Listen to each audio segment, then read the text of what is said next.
Penny? Penny. Anybody see a boy Penny? Dude,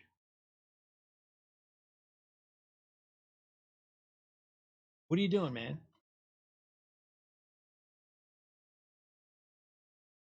You can. I know you don't say a few words, but you can't be taking my draft guide. I didn't even realize it came in the mail today, man. Awesome. Excellent.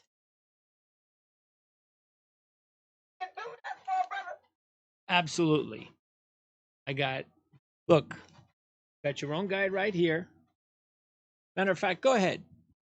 Take that one for yourself. Read it and get back to me. Little Penny's the man. All right, I'm in Jets garb. Remember, I told you on our last show that I was going to go all in on Jets talk today. But I promise the regular fans I'm not going to do all Jets. But we are definitely going to start with the Jets. You can see Mr. Benigno right there on the screen. Matter of fact, you know what? I don't want to look at him right now. But by the way, I did get this in the mail. The 2020 review guide, the Our Lads Draft review guide. I have 11 teams that were my responsibility, including the Jets, are in here. So if you want to find out what I thought about the Jets and how they did in the draft, it's there. 10 other teams, including the Jets. And don't forget, there are, what does that make, 21 other teams that I didn't do. So, as usual, a great addition to your Our Lads subscriptions at ourlads.com. The draft review guide is out and available. So, perfect day because the guide came out and we were going to do a little football talk. And that's exactly what we're going to do, starting with the Jets and Jamal Adams. If I had a Jamal Adams jersey, I'd burn it. I'm sorry, I would. I'd burn the jersey. And, you know, if Jamal Adams does end up signing with the Jets, then everything that he has whined about and the way that he has treated the Jets fan base and the way that he has treated the Jets in general, well, what do you think he's going to do? He's got bygones be bygones. We're going to win a Super Bowl here because he gets his money. So if he turns around and does that, and I hope he does, trust me, I hope he does. He turns around and acts like that because he gets his green. And by the way, I know this is blue, but I got the blue background, so there's nothing I can do. Isn't that weird? You got a green screen, and yet I can't get this to the color green. Weird. Okay, so for Jamal, I think there have been a decent amount of analysts and members of the media who have tried to put it in perspective of what Jamal is doing. And no matter how good he is, and it's kind of hard for certain members of the media, especially beat guys, they have to have a good relationship with players. They don't want to say too many negative things about players. But there have been some that have been critical, fairly critical, and justly critical. Matter of fact, Brian Costello, who was on with Benigno in the clip that we're going to go over, I think he's the best beat writer the team has. I don't agree with more than maybe 25 to 35% of what Brian says, maybe 50. I've gotten in, it's grown a little bit. But I was at about 5 or 10% with Brian a few years ago. So I think Brian is starting to do a better job. Not that he gives a crap what I think. Okay, so, but really, Jamal Adams, I am so concerned with sports becoming like the entertainment, because sports is entertainment, but it's being, I get the feeling that it's possible in a few years, the people who make movies, the people who make TV shows, that's real entertainment. And because to me, sports is sports, not entertainment, but I get it. But I think it's all it's got the potential to morph into one thing, entertainment.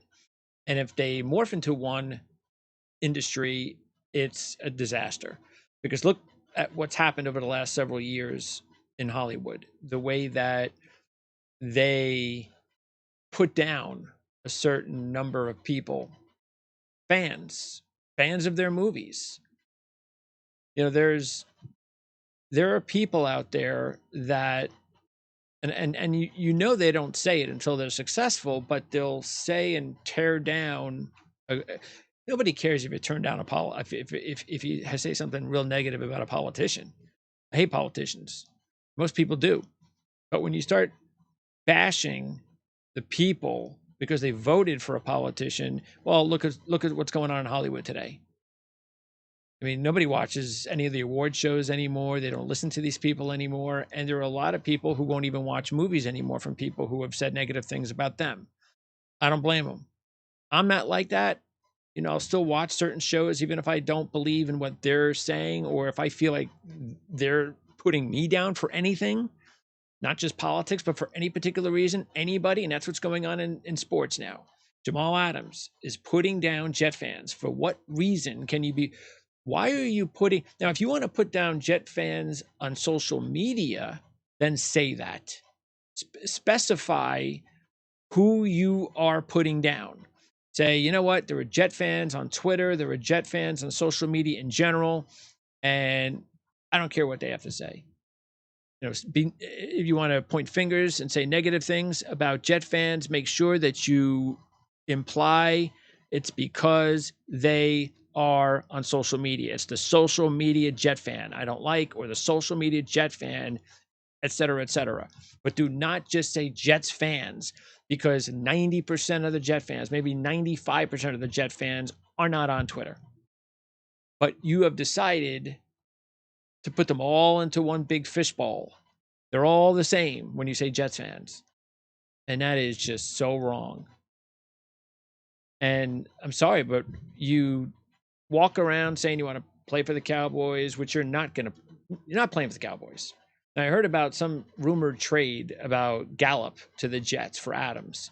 And it's funny, I was reading the article and I'm like, okay, well, why in this entire article am I not saying, and I think the Jets are going to give up Jamal Adams straight up for Michael Gallup?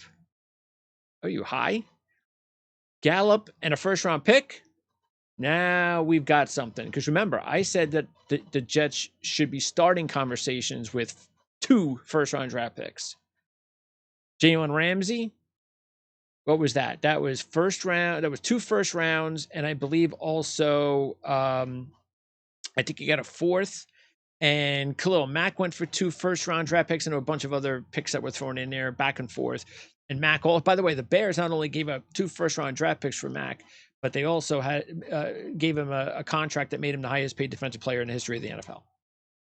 So they were able to see that and what kind of impact Mack would have for the Bears. They gave it up. Rams felt that, hey, this is the kind of impact Ramsey can give us, then we're going to give you 2 first round picks. Say what you want. Oh, he's a safety. They don't pay safeties. Okay, whatever.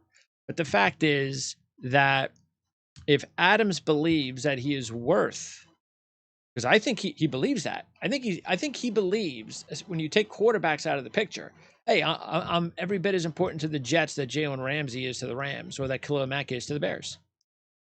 They're not quarterbacks, neither am I. I'm every bit as good, as important as those guys. So contract-wise, and I'm not saying he isn't, to tell you the truth. I think he is very important. And that's why I think the Jets, and I firmly believe Joe Douglas is not going to just say, okay, now Costello talks about a 1st and 2 seconds. We'll go into that as well. And I do think that is something that does make sense. But fact is, Jamal Adams has really made Jet fans angry. And it was nice that Greg Williams stuck up for him. I think there's 2 reasons that he stuck up for him. One, he stuck up for Jamal Adams because someone had to from their side. Do I think that he had permission to say that? In a way, I do think that's possible and probable, matter of fact. Who gave him the okay? I don't know. But I definitely think Greg Williams spoke to someone before he talked. But I also think this benefited Greg big time. Because if something happens where the Jets do not play well this year, and it looks like Adam Gase is not the guy for the job, who do you think is going to have the best chance to become head coach of the Jets in 2021? Greg Williams. So why not play nice with Jamal Adams right now if you're Greg Williams. So I think it's a win-win for Greg Williams, and I do believe that Williams had the okay from the rest of the team. Okay, let's now talk about Joe Benigno because this is important. I know Benigno's shtick is this pitiful Jet fan who's had to endure losing his entire life, and that's it. That's his shtick for his entire career on the radio. And there's a certain percentage of New Yorkers who buy into that because there are a certain percentage of New Yorkers in a big city, you're going to get them, that are like Joe. You know, if I didn't have bad luck, I'd have no luck at all type of people. So they identify with him. He just goes on with it. The problem is, if you're going to go down that road and that's your shtick, then you're going to have to live with it. Live with the consequences. And if you don't believe me, then this is why I want the clip, because I want to give you a little bit of taste of what Joe Benigno, how he feels about being a Jets fan, or what the Jets are about in his mind. Nobody, and joining us right now, our good buddy does a great job covering the woebegone, the disgraceful franchise that they are, the New York Jets, for the New York Post. The woebegone, disgraceful franchise. And he doesn't laugh when he says this. Now, his guests may laugh about it, maybe even his co-host. And by the way, Evan Roberts has got to be the weakest co-host that I could even think of. If you want a really good show with Joe Benigno, and I'm not even sure it's possible, but if you want a really good show with Joe Benigno, you've got to put somebody right next to him that is going to disagree with him 90% of the time, especially when it comes to the Jets, 100% of the time with the Jets. And the fact that Evan will just agree with Joe more than 50% of the time, that's not good radio. And the reason it's not good radio is because mostly what comes out of Joe's mouth is BS. You know, it's not something that comes out of the mouth of a top analyst. Ooh, what did Joe Benigno say about the NFL? Gotta listen. What did Joe Benigno say about the Jets? Gotta listen. It's not like that. So Evan Roberts is a weak co-host. But Joe Benigno feels this way. He feels that the Jets franchise is a disgrace. Even though they've won a Super Bowl, even though they have knocked on the door 3 times and had 3 chances for a second, third, and fourth Super Bowl appearance. Remember when they lost the Mud Bowl to the Dolphins? The reason that was such a big deal was because the Jets that year in the playoffs were humming. They had their best chance with that group.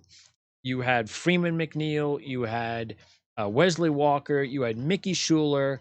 They had just beaten the Bengals. They had gone to LA and beat the Raiders. They did this in back-to-back weeks.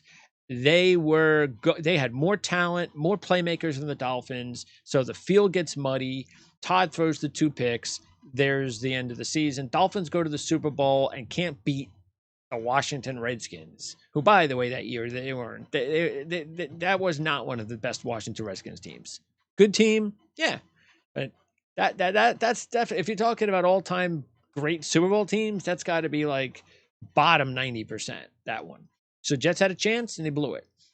Then they had the season when they should have closed down the Cleveland Browns and didn't do it, like 85, 86. And everybody wants to blame Gastineau, but Gastineau really wasn't the main culprit. The main culprit was the DB. His name was Howard. I didn't forget his first name because he's forgetful. But he, by the way, also had pass interference on the same play. Everybody, of course, is going to bring up Gastineau, but Howard also interfered with Kozar in the play. And if Gastineau didn't do it, then the flag still would have came out against Howard. Then Howard gives up the big 30, 40-yard interference call that sets up the Browns, so they're able to score late and send that to overtime. And Gastineau, by the way, in overtime, strips Kozar. The ball's sitting there at the 40 of Cleveland. Nobody picks it up except the Cleveland Brown offensive lineman. So Gastineau made a play when you're supposed to make a play. But don't forget, Joe Klecko wasn't in that game because he was injured. So there were injuries on this Jet team, and they still should have beat Cleveland that game, and then they would have played the Denver Broncos, and who knows what would have happened in the championship game. Speaking of the Broncos, they go to play against the Broncos in the championship game, the year that the Testaverde year with Parcells. They had the 10-0 lead at halftime, and they lose in the second half. Everybody knows whoever won the AFC Championship game, they were going to beat and steamroll the Falcons. That's just what Denver did. So the Jets came a half close to winning a second Super Bowl. And don't forget the Jets and the Colts after the Jets beat the Patriots. This was the Rex Ryan team. And they beat Belichick, Brady, and the Patriots in Foxborough. They go to play the Colts. They have a really good first half, and then their running back Sean Green, who had about a year or two where he looked like he was going to be a star. They relied on him because he was a bruiser. He could take, he was really hard to bring down, and he gets hurt. And he had led them the week before. Oh, actually, he had led them in a few other. I think it was. Pretty sure it was the week before. It was 2 weeks because they played. I think they played the Chargers, then the Patriots, and Green. I think played really well against the Chargers. Anyway, he was going well. I'm trying to think if that was Green or Thomas Jones in that game. It doesn't matter. The fact is that they lost their top running back. They were the number one rushing team that year in the NFL. They lose their top running back going into the second half, and they had no offense because that was the Mark Sanchez year, and they relied on defense and the running game. Once the running game was shot down, they were dead. So, look, a little bad luck here and there, but they were close 3 to 4 other times of getting the Super Bowls. You cannot say that for a lot of it. Once you get past the dominating teams, the Niners, the Cowboys, the Steelers, all of those teams that have been there so many times, once you get past those like top 10, then you've got the middle 10 and then the final 12, that kind of deal. I'm sorry, I don't care what Joe Benigno thinks, but the Jets are in the middle 10. The Jets have won a Super Bowl. They've had time and time again where they've had chances to get back to the Super Bowl. Have there been down years? Yes, there have. And this is just one of those periods where it's been as bad as it's been. It's been a long, I don't even know. I have to do some research to even find out if how many other streaks the Jets have had that have been this long between playoff droughts. But somehow the Jets franchise is disgraceful. And the reason that is just ignorant or just downright stupid to say is because you have a complete change with this Jet front office. Woody Johnson is not running the team anymore. His brother Chris has been running the team for the past couple of years. When Chris decides it's time to move on, it's time to move on. He brings in his first head coach. He brings in his first general manager. So you have now basically a new head coach, a new GM, a new owner that's running things. You also have a young quarterback that is growing. And after all the injuries from last year, that was one of those years where there's nothing you can do. But it doesn't matter who the coach would have been with that personnel. I don't care if it's Bill Belichick. They're not doing anything. Maybe they win a few extra games. Who the hell cares? They ain't doing anything with that team. There were too many injuries. And keep in mind, Douglas wasn't there for the draft.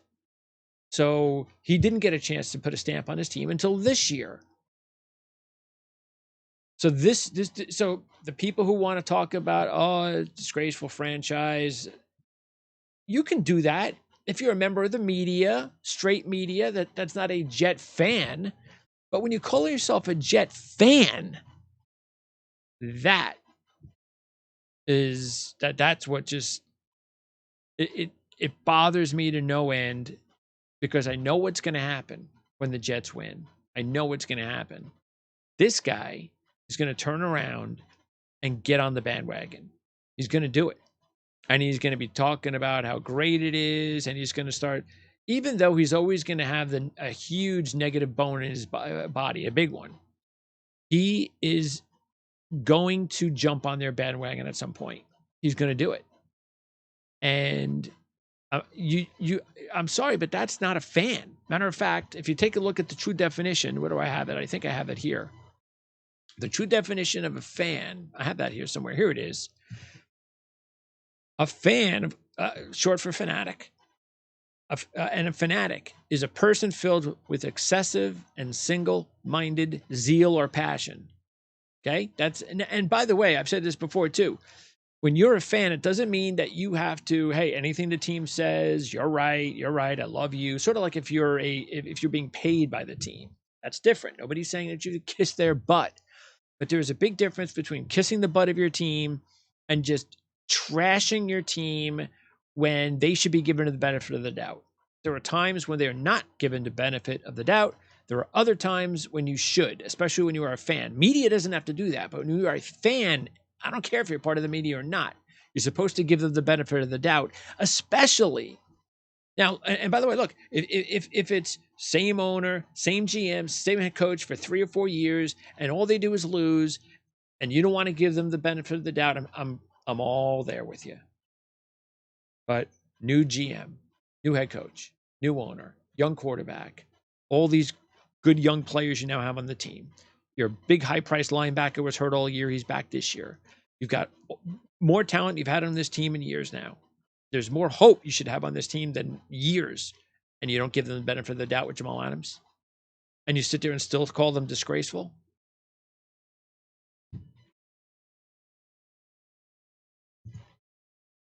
And that, of course, is Brian Costello. Brian, how are you? I'm good, Joe. How you doing? Brian. How could I be any better? You know what I mean? If I was any better, I'd be Jamal Adams. You know what I mean? I mean, what the hell? It's unbelievable. I mean, here's the franchise, okay? Yeah. I don't know if you saw this. We were talking about it the other day. Over the last 10 years, they are last in the NFL in drafting. Last. 32 out of 32. 32 and if we went back 60 years, they're probably last. Yeah, for 60 years. Yeah. They finally hit a guy. You got a guy. You hit one. Guy.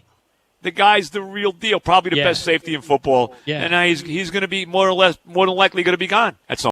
Yeah, he's more likely going to be gone. So the last 10 years, the Jets, worst team drafting in the NFL. Worst team drafting in the NFL. They finally get a guy. And he's going to be gone. Okay. Well, what does that have to do with this current regime? Nothing. The last 10 years, nothing. Joe Douglas did not draft in any of those 10 years. So what does that have to do with this current regime? Nada. Zero. Nothing. And then to bring Jamal Adams into this. Oh, they finally hit on someone. And now Adams is going to go. Whose fault is that? Not the Jets' fault if Adams is gone. Jets don't. How many times does Joe Douglas have to say, and the owners and the head coach, how many times do they have to say they want him there? And this is when you have to give them the benefit of the doubt, because Joe Douglas has not said or done anything to think otherwise. And the fact that you're going to just turn things around, and then because you're going to compare Joe Douglas or Gase or Chris Johnson to anything that's happened over the last 10 years with any of the coaches or GMs or Woody, it is completely, you leave that to other members of the media, but not if you are considered a Jet fan. Let's move on to, let's see, let me go to, I think this is a spot here where we're going to talk about the trade compensation. Picks or something like that. I think they're doing it tomorrow. Because he obviously doesn't want to play. You really for the think Jets. so? If they came in and say we'll give you a first rounder or 2 seconds, you think they're doing it? No, altogether 3 picks, first and 2. Oh, one and 2 twos. Something like that. Like a crazy. I think right now the price is going to be very high. And I have said that for the last couple of months. That's all I've said to everybody is you have to start at 2 first-round draft picks, and this a lot of this depends too on who the team is. Now, if the team is one of those like the Cowboys, which again, you got to understand the salary cap situation with these teams. Jamal Adams is not going to go anywhere, more than likely, unless he gets a contract extension. I can't imagine Jamal Adams is going to go anywhere and just sit there and go, okay, yeah, I'll worry about the contract later. Okay, then you want to talk about really being that type of guy. But that's not how you do it. Like Khalil Mack, you make sure you're going to get your extension. You get your extension, the deal's done. You've got your extension, and everybody's happy or supposedly happy. Now, if you have a team that comes back, and let's say they are a team that normally drafts in the top 15, Okay, you want to talk about a first and 2 seconds? I could talk about that. Let's think about that, especially if we believe that this team and those picks are going to be pretty high first 2 seconds. But you have to start the negotiation with 2 firsts. And it just shows you again. Here's a guy who does radio in New York, calls himself this Jet fan, which he ain't. He's not a fan. Okay, he's a scorned individual. You know what a scorned person is? It's someone who believes that something, the Jets, is worthless or disgraceful. That's what he is. If you want to call him a scorned fan, I'm not even sure I do that because you're still putting him into the fan category. Maybe if you use the word scorn and fan like past tense, he's no longer a fan because he's now a scorned fan. I can live with that. And then we'll end it with this last one. It seems like this all started, though, when the Jets were shopping him last year. I rest my case, everybody. I rest my case. Do we really have to go on again with the Jets were shopping Jamal Adams? How dumb can you be? You live in the market. You are paid to inform people who have regular jobs. You know what? I maybe that's not. Maybe I'm giving you too much credit because anybody that turns Joe Benigno on knows they're not going to get informed about anything. But how dumb can you be when everybody knows the Jets were not shopping Adams? The only people who will still to this day say things like the Jets were shopping him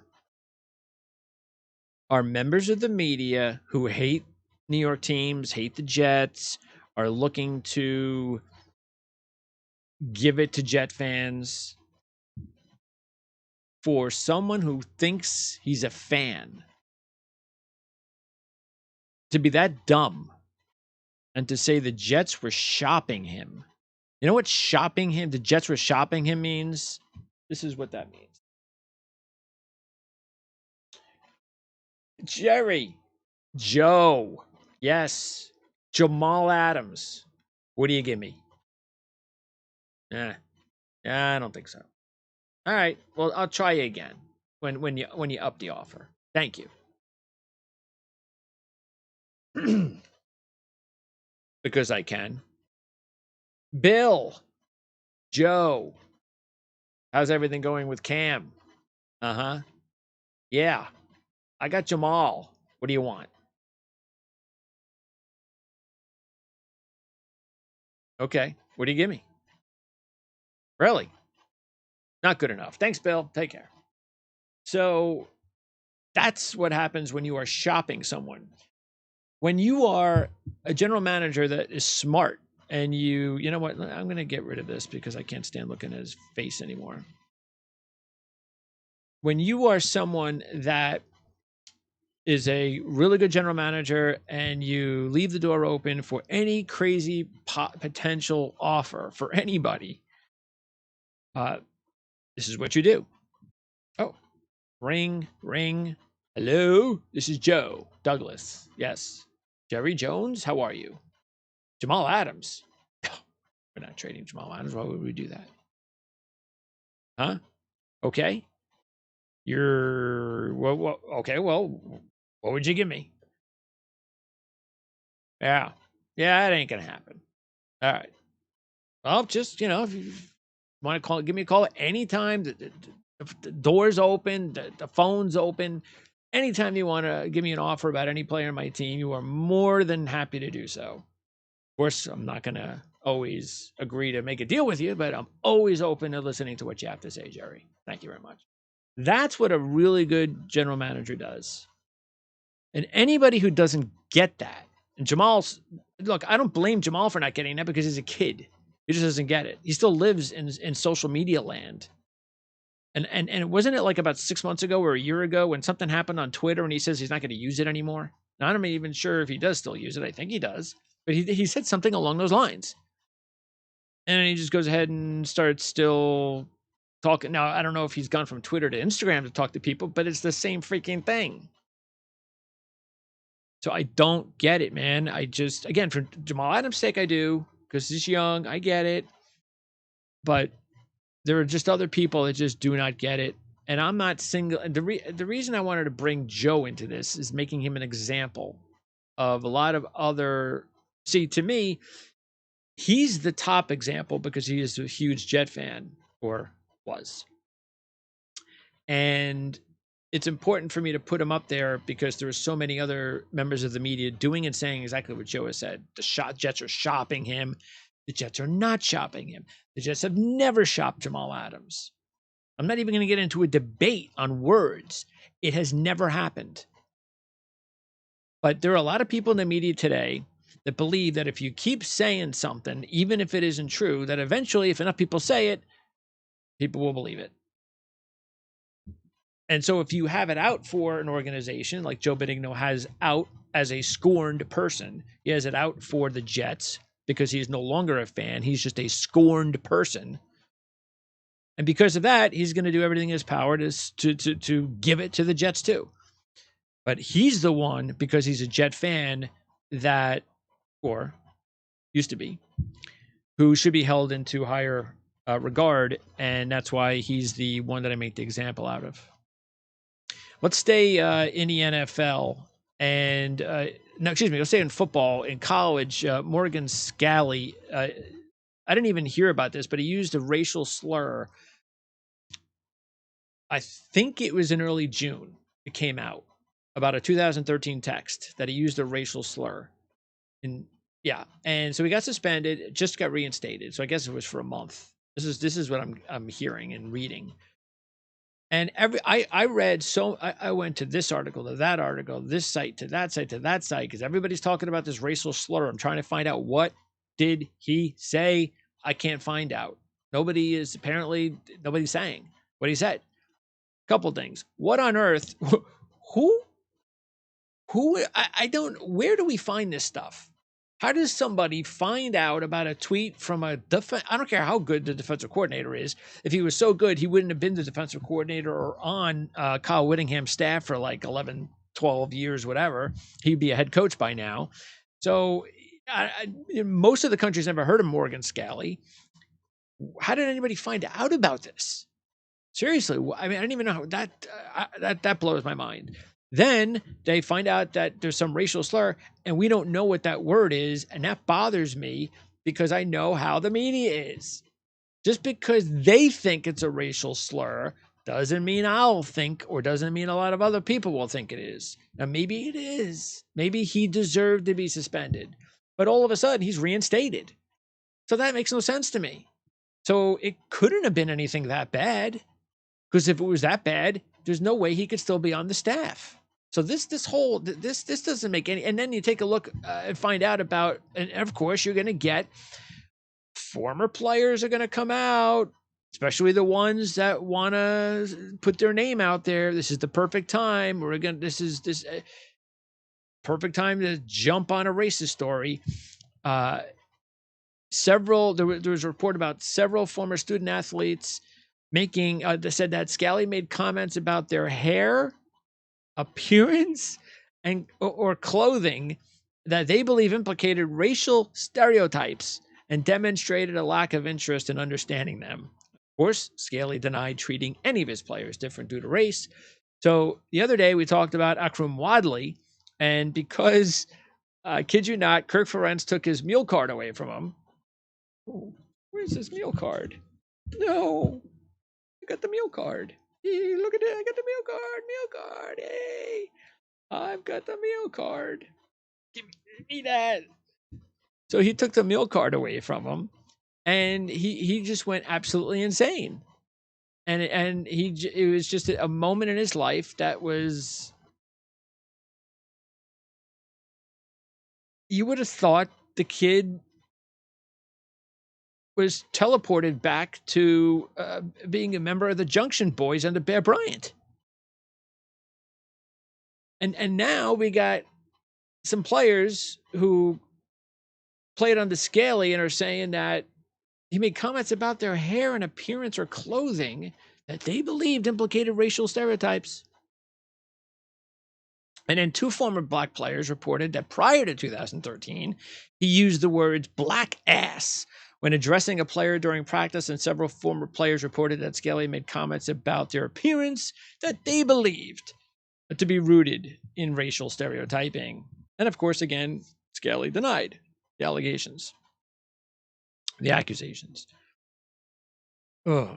So now the black ass thing. I don't know how it was said, but you get the picture, right? All right, let's see. They're at practice. One of these players doesn't do the job right, or maybe he's not hustling. Hey, move that black ass, will you?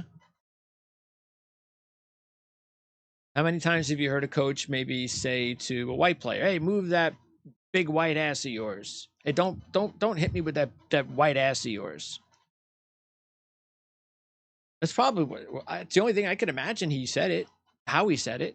So that's being a racist because he used the word black in the sentence, I guess, right? Can't use black in the sentence anymore.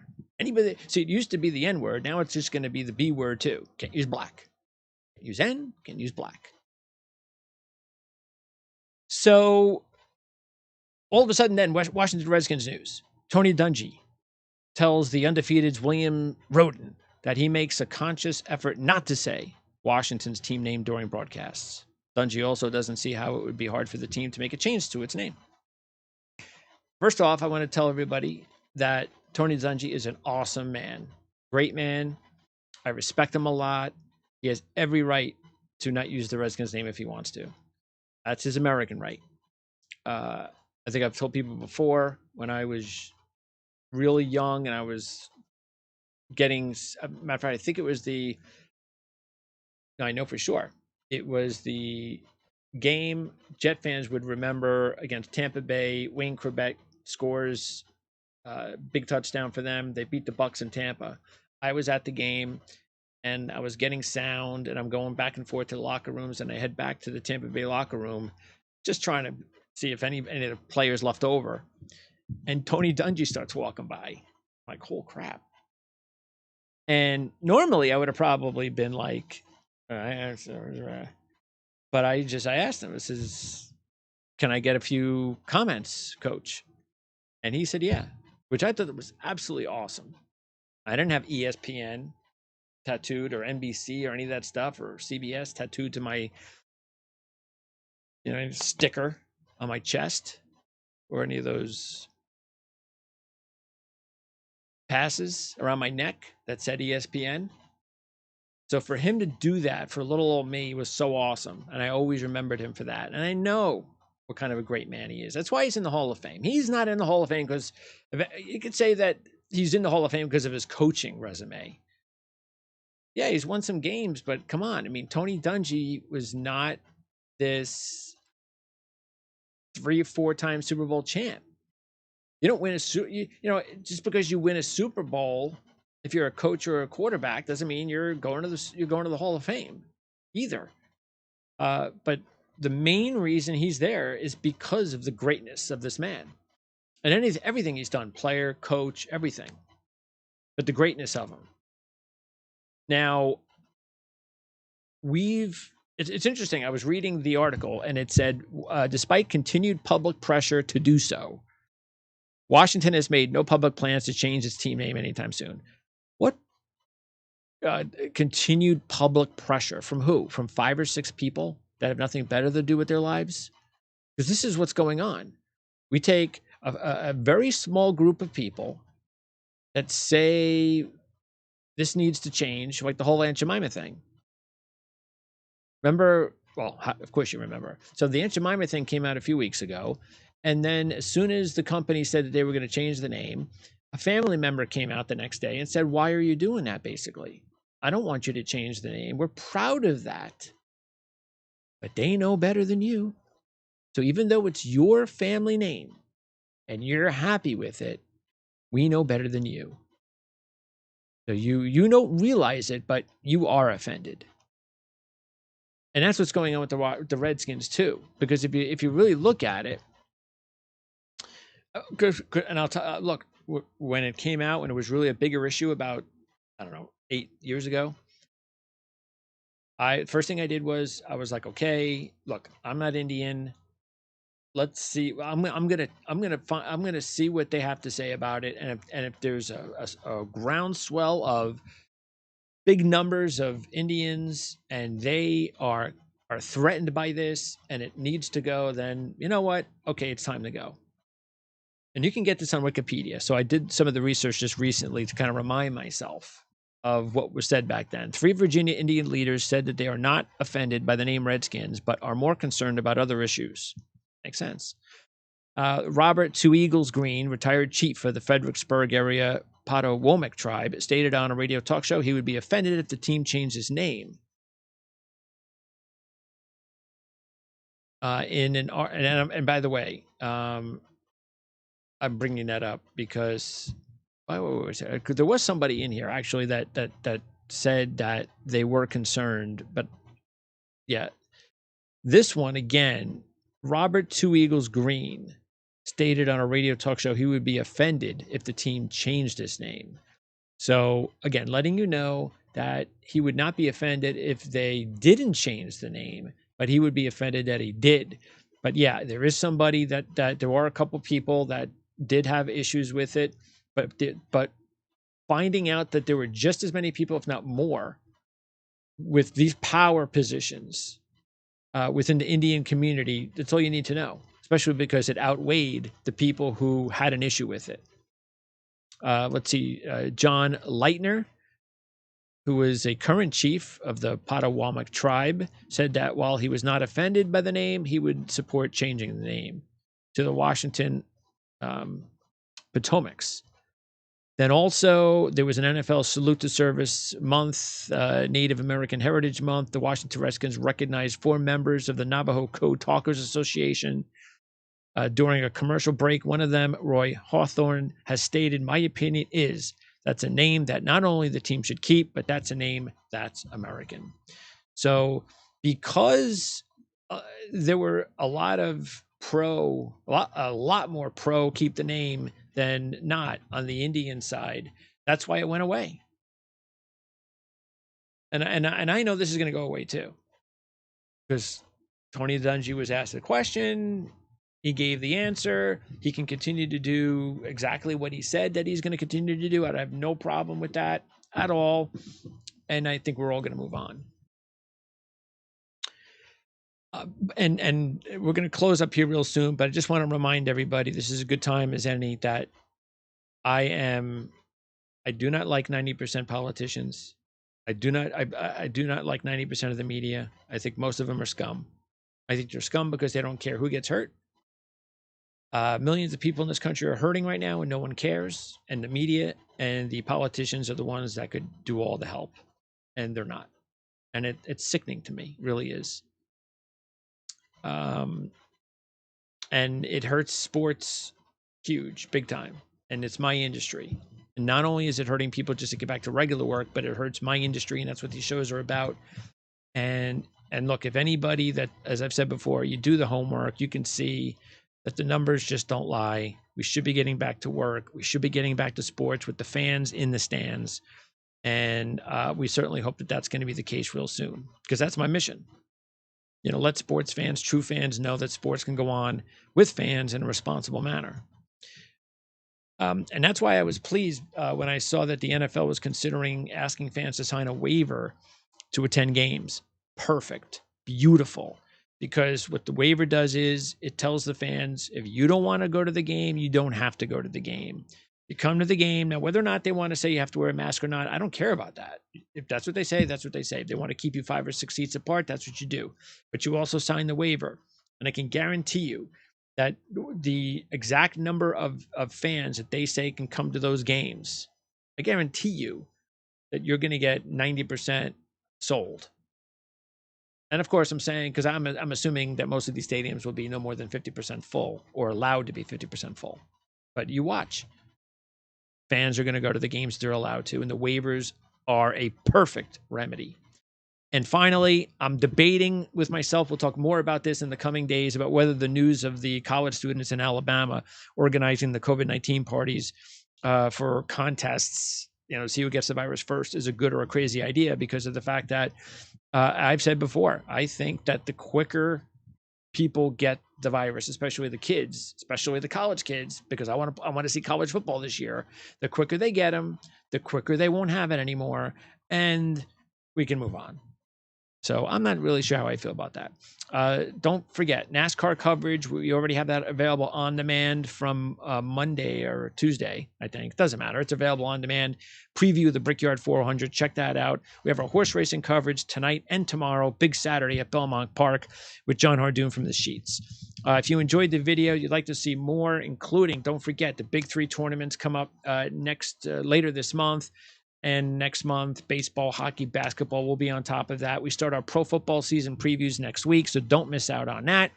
And also check out you can hear, that's where the Prime Sports Network subscribe button is. So please subscribe. We'll see you next time.